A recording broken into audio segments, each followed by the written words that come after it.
ఇరగవరం అనే గ్రామంలో భూషయ్య అనే రైతు ఉండేవాడు. అతను చాలా కష్టపడేవాడు.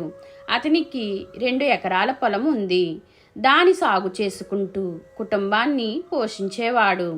అతనికి మంచి బలమైన ఒక జత ఎడ్లు ఉన్నాయి. పగలంతా వాటితో పొలం దున్నించి సాయంత్రానికి ఇంటికి వచ్చి వాటికి గడ్డి పెట్టి కుడితి పెట్టి వాటిని చాలా బాగా చూసుకునేవాడు. ఇదంతా చాటుగా ఒక దొంగ గమనిస్తూ ఉన్నాడు. అప్పట్లాగానే భూషయ్య ఎడ్లను తీసుకుని వచ్చి వాటికి గడ్డి పెట్టి కుడితి పెట్టి వాటిని కట్టేసి నిద్రపోయాడు. మరుసటి రోజు ఉదయం ఎడ్లతో మరోమారు పొలం దున్నించాలి అనుకుంటూ నిద్రపోయాడు. మరుసటి రోజు ఉదయం నిద్రలేచి చూసేసరికి 2 ఎడ్లలో ఒకటి కనిపించలేదు.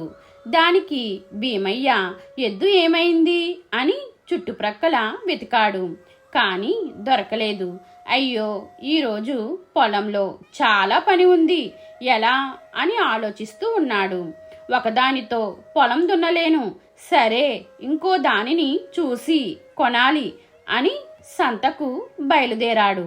ఒక ఎద్దును దొంగలించుకుపోయిన దొంగ కూడా దానిని సంతలో అమ్మి సొమ్ము చేసుకోవాలని అదే సంతకు వెళ్ళాడు. సంతలో భీమయ్య తన దగ్గర ఉన్న ఎద్దుకు సరైన జోడు కోసం వెతుకుతూ ఉండగా అతనికి తన ఎద్దు కనిపించింది. దానిని అమ్మ చూపిన వ్యక్తితో, ఇది నా ఎద్దు, దీనిని నీవు దొంగిలించి తెచ్చావా అని గట్టిగా అన్నాడు. దానికి దొంగ, నేను నీ ఎద్దును దొంగలించలేదు, మా అమ్మాయి పెళ్లికి డబ్బులు అవసరమై నేను దీనిని అమ్ముతున్నాను అని బుకాయించాడు. దానికి భీమయ్య, ఇది నా ఎద్దు అని అన్నాడు. వీళ్ళ ఇద్దరి గొడవకు సంతలో చుట్టుపక్కల ఉన్న మనుషులు వచ్చారు. ఏమిటి అని అడిగారు. జరిగింది చెప్పాడు భీమయ్య. వెంటనే దొంగ, ఇది నా ఎద్దు అని గట్టిగా వాదించాడు. ఏమి చెయ్యాలా అని ఆలోచించి వెంటనే భీమయ్య తనకు మీద ఉన్న తుండుగుడ్డను ఎద్దు ముఖానికి కట్టి, ఈ ఎద్దు నీది అంటున్నావు కనుక ఈ ఎద్దుకు ఒక కన్ను గుడ్డిది.